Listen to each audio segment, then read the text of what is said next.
I was always a ball player. I played third base when I played baseball, and in my later years I narrowed it down to bowling. I bowled a lot. In my teenage years I bowled in five days a week. In my older years now I bowl 3 times a week. Before my surgery, about 4 months before my surgery, I was bowling and something happened to my shoulder. It could have topped off with the bowling from my youth until now, and I couldn't bowl for 2 weeks at all. And then I was trying lots of different things, heat and special applications, just so I can bowl, but I had to bowl with a much lighter ball. I used to bowl with a 16-pound ball.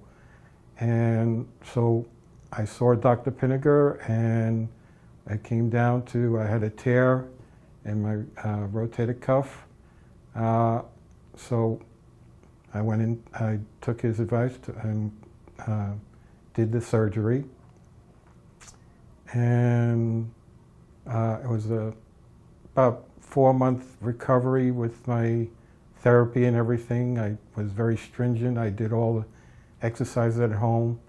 The therapist I used was a very good person, and I came back pretty good. And I didn't think I would ever bowl again until, when it took time, but I really missed it, and I went down and watched my friends bowl.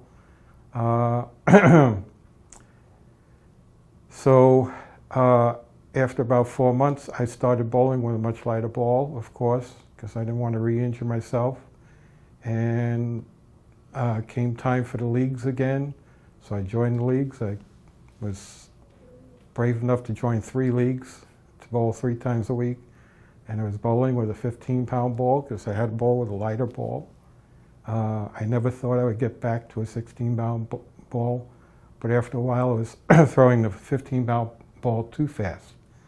So I moved up to my 16-pound ball, the one that I bowled my 300th with a few years ago.